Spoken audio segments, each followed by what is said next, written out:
पुनः एक बार आप सभी विद्यार्थियों का आपके अपने इस YouTube चैनल में स्वागत है।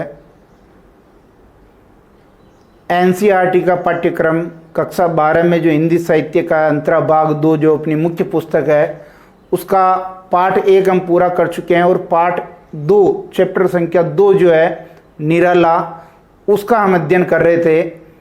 निराला जी का कवि परिचय देखने और गीत गाने दो कविता का मूल भाव देखने के बाद आज हम उसकी व्याख्या यहाँ करने वाले हैं। यदि आप आज ही हमारे इस YouTube चैनल से जुड़े हैं तो आप इसको जो है सब्सक्राइब कर लीजिए, आपकी जानकारी में होगा। नहीं है तो मैं बता दूं कि इस पर कक्षा 12 हिंदी, कक्षा 12 हिंदी साहित्य और कक्षा 10 का हिंदी का पाठ्यक्रम पूरा करवाया जाएगा और आपका जो भी डाउट होगा, आपकी जो भी समस्याएं होगी उनका जो समाधान यहाँ किया जाएगा। अगर आपको वीडियो पसंद आते हैं तो आप लाइक, शेयर और दोस्तों तक ज़रूर उनको पहुंचाएं। वीडियो एक निश्चित श्रृंखला में है, आप उसी श्रृंखला में देखिए तो आपको समझने में, पढ़ने में, रसास्वादन में आनंद आएगा। अगर वो श्रृंखला टूट रही है तो आप मुझे कमेंट में बता सकते हैं। आप मेरा टेलीग्राम चैनल भी ज्वाइन कर सकते हैं जहां आप श्रृंखलाबद्ध तरीके से सारी वीडियो आपको वहां मिल जाएंगे, परेशानी आपको नहीं होगी। आज हम गीत गाने दो कविता जो है जिस पर छायावादी शैली का प्रभाव है, जो निराला जी की वेदना को अभिव्यक्त करने वाली ये कविता है, जिसमें निराशा में आशा का संचार करने का जो है संदेश दिया गया है, इसको हम पढ़ने वाले हैं। प्रसंग लिखेंगे। प्रस्तुत पद्यांश हमारी पाठ्यपुस्तक अंतरा भाग 2 में संकलित निराला जी के गीत गाने दो मुझे कविता से उद्धृत है। निराला जी छायावाद के 4 प्रमुख स्तंभों में से एक हैं। छायावाद के महेश शिव वो कहलाते हैं और यहाँ इस गीत गाने दो कविता में निराला जी ने अपने जीवन के संघर्ष का वर्णन करते हुए अपनी जिजीविषा के समाप्त होने का जिक्र किया है और साथ ही कभी न हार मानने का संदेश देते हुए हमेशा जीवन में संघर्षों से सामना करने का यहाँ जो है भाव अभिव्यक्त किया है। यहाँ हम देख लेते हैं कि कौन कौन से इसमें कठिन शब्द आ सकते हैं। एक बार वाचन कर रहा हूं मैं। गीत गाने दो मुझे तो वेदना को रोकने को, चोट खाकर राह चलते होश के भी होश छूटे, हाथ जो पाथे थे ठग ठाकुरों ने रात लूटे। गीत गाने दो मुझे वेदना यानी पीड़ा, चोट खाकर, यहां ध्यान दीजिए राह चलते, राह चलते का मतलब हम यहां लिख सकते हैं जीवन मार्ग पर चलते हुए, जीवन मार्ग पर चलते हुए, जीवन मार्ग पर चलते हुए। और चोट खाकर, चोट का यहां जीवन मार्ग पर जो संघर्षों की और दुखों की चोट, चोट कौन सी? संघर्षों की और दुखों की चोट। होश के भी यानी होश के भी यानी जो होश रखने वाले हैं, होश वालों के भी होश छूट गए। हाथ जो पाथे, पाथे यहां जो पाथे का जो शाब्दिक अर्थ होता है वो तो होता है मार्ग का भोजन, लेकिन यहां पर जो इसका अर्थ हम देखेंगे वो देखेंगे संबल, सहारा। ठग ठाकुरों ने रात लूटे, ठग आप जानते हैं जो ठगी करते हैं। कंठ रुकता जा रहा है, कंठ रुकना यानी अब गाया नहीं जा रहा है।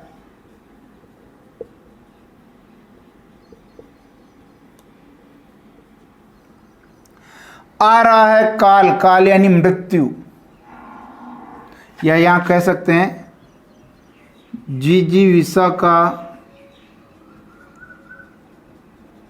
समाप्त होना। बर गया है जहर से। यहाँ ये जो जहर है, जहर शब्द का मतलब है ईर्ष्या, द्वेष, स्वार्थ। ईर्ष्या, द्वेष, स्वार्थ रूपी जहर।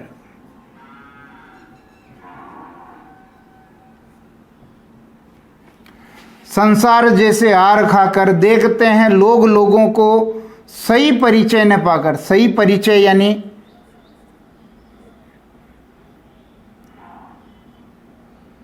सही परिचय यानी परिचय छिपा देना। परिचय सही नहीं बताना। बुझ गई है लो। लो आप जानते हैं, जो दीपक की लो होती है, अग्नि। प्रथा, प्रथा आया पृथ्वी के लिए। जल उठो फिर सींचने को, यानी जल उठो यानी जलाने के लिए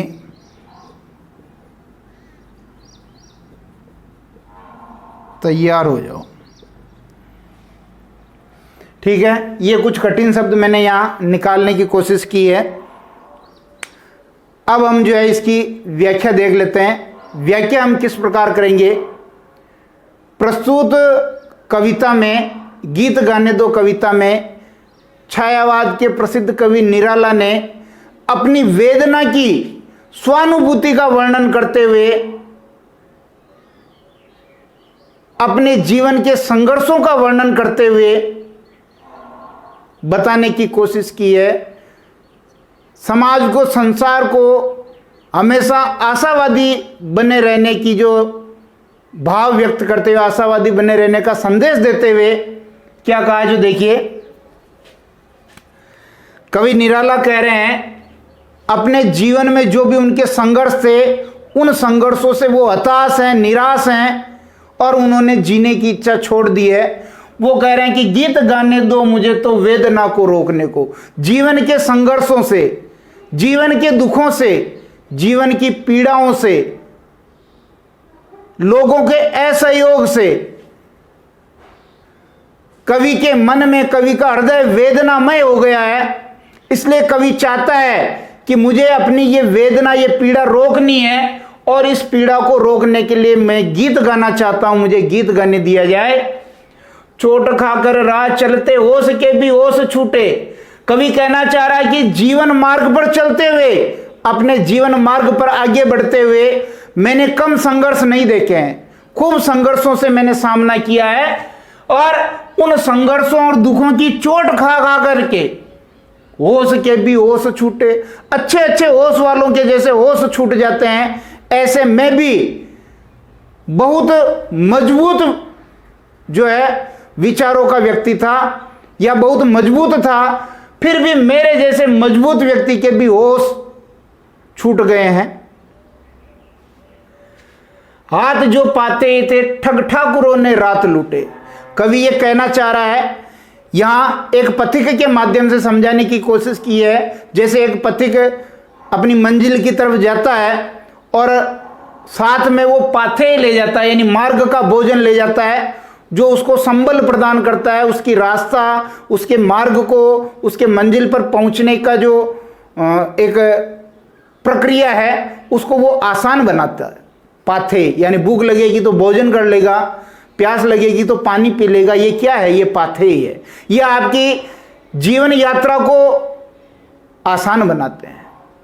ठीक इसी प्रकार कवि ने अपने आप को पथिक माना है और इस जीवन रूपी मार्ग पर वो चल रहे हैं। तो कवि कह रहा है कि इस जीवन रूपी मार्ग पर चलते हुए जो मेरे इस जीवन को जीने के संबल थे, जो सहारा था, उस संबल और सहारे को भी ठग ठाकुरों ने जो है लूट लिया। जैसे उस पथिक के उस भोजन को रास्ते के लुटेरे ठग जो है लूट करके ले जाते हैं, इसी प्रकार कवि निराला ये कहना चाह रहे हैं कि मेरे जीवन के जो जीने का जो संबल था, सहारा था, ऐसे साधन थे जिनके सहारे से मैं जीवन जी सकता था, अपनी जीवन यात्रा में पार कर सकता था, उसको भी ठग ठाकुर, जो बड़े बड़े पूंजीपति हैं या जो बड़े बड़े व्यक्ति हैं, जो शोषण के माध्यम से उन्होंने उनको लूट लिया है।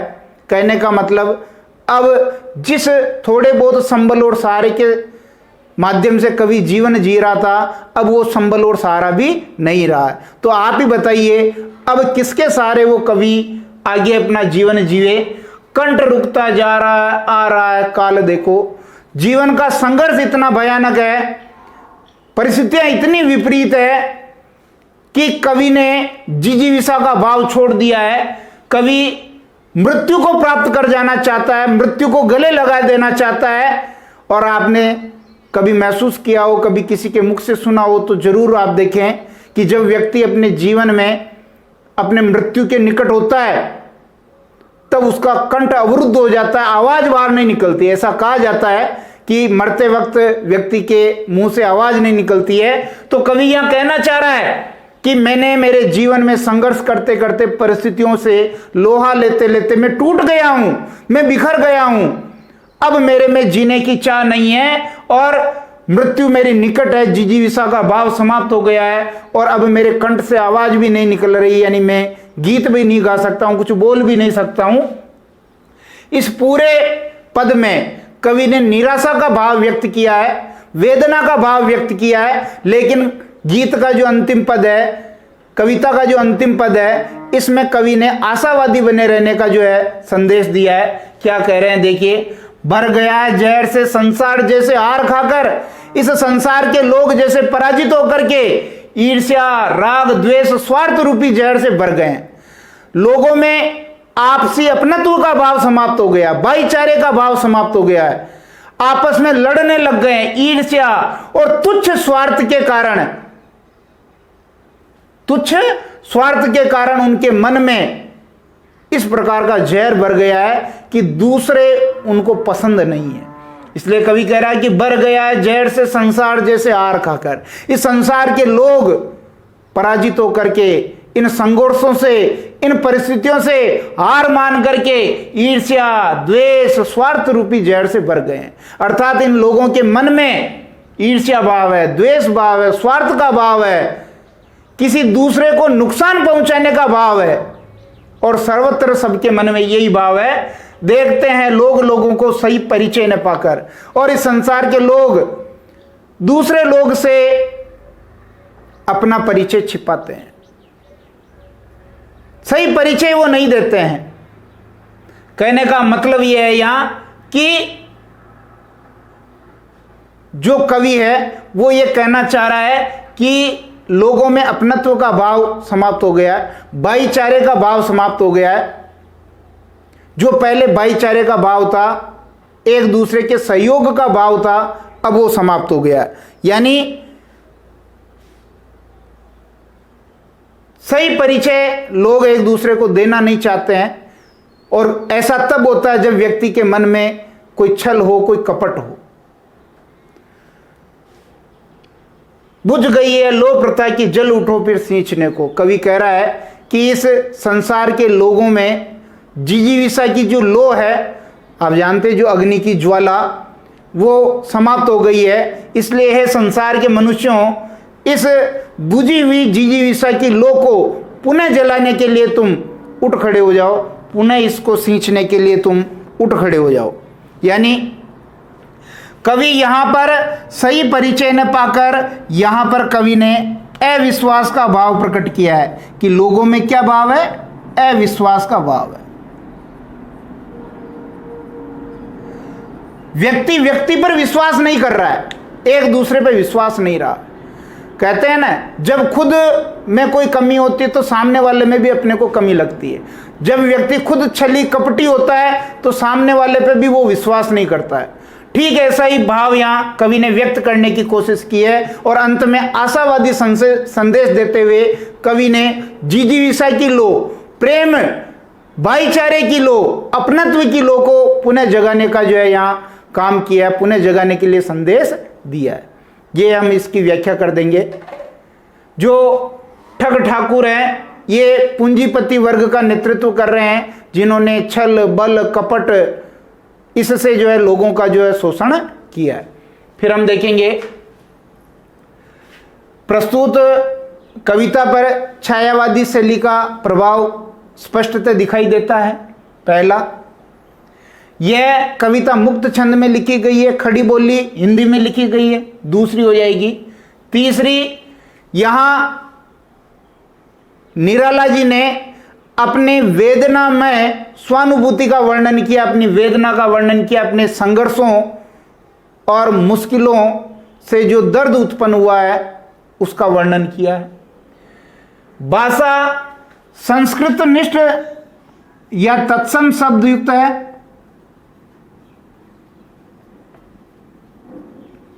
भाषा कैसी? तत्सम शब्द युक्त है। तत्सम शब्द आप जानते हैं, जो संस्कृत के शब्द हैं वो तत्सम है, और जिनका रूप बिगड़ गया वो तद्भव कहलाते हैं। कहीं कहीं ये संस्कृत निष्ठ शब्दावली आ जाती है, उसका भी अगर पूरी शब्दावली वैसी है तो हम लिख देंगे संस्कृत निष्ठ शब्दावली है, और केवल शब्द यदि कहीं कहीं तत्सम आ रहे तो हम उसको तत्सम लिख देंगे। अलंकारों का प्रयोग देखेंगे। गीत गाने दो में देखो ग आ रहा है, या ग आ रहा, तो यहाँ क्या हो जाएगा? अनुप्रास अलंकार हो जाएगा। कौन सा अलंकार हो जाएगा? अनुप्रास।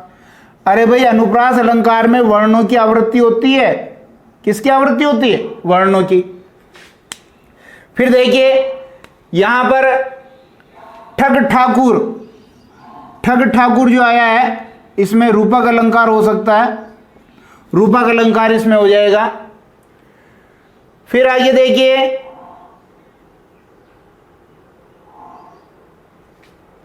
आगे और देखिए हम तो यहां जहर, ईर्ष्या द्वेष स्वार्थ रूपी जहर है, तो यहां भी रूपक अलंकार हो सकता है, रूपक अलंकार यहां हो जाएगा। यहां देखिए बुझ गई है लो प्रथा की, जल उठो फिर सींचने को। सींचना पानी से सींचा जाता है, तो आग जलाना तो सींचना कैसे है? तो विरोध बातें कर रहा है, विरोधाभास अलंकार यहां हो गया। कौन सा अलंकार हो जाएगा? विरोधाभास अलंकार हो जाएगा। ठीक है, इस प्रकार का वर्णन हम कर सकते हैं। ये जो विशेष में हम लिखेंगे इतनी सारी बातें हम लिख सकते हैं। तो निश्चित रूप से ये वीडियो आपको पसंद आया होगा। यदि ये वीडियो पसंद आता तो आप इसको लाइक करें, इसको शेयर करें, और चैनल को यदि अब तक सब्सक्राइब नहीं किया तो उसको कर लें। बेल आइकन को ऑन रखें, वीडियो का नोटिफिकेशन आपको समय पे मिल जाएगा। अब इसके बाद पुनः हम किसी नए वीडियो के साथ, जिसमें निराला जी की दूसरी कविता सरोज स्मृति, उसके बारे में बात करेंगे। तब तक के लिए बहुत बहुत धन्यवाद।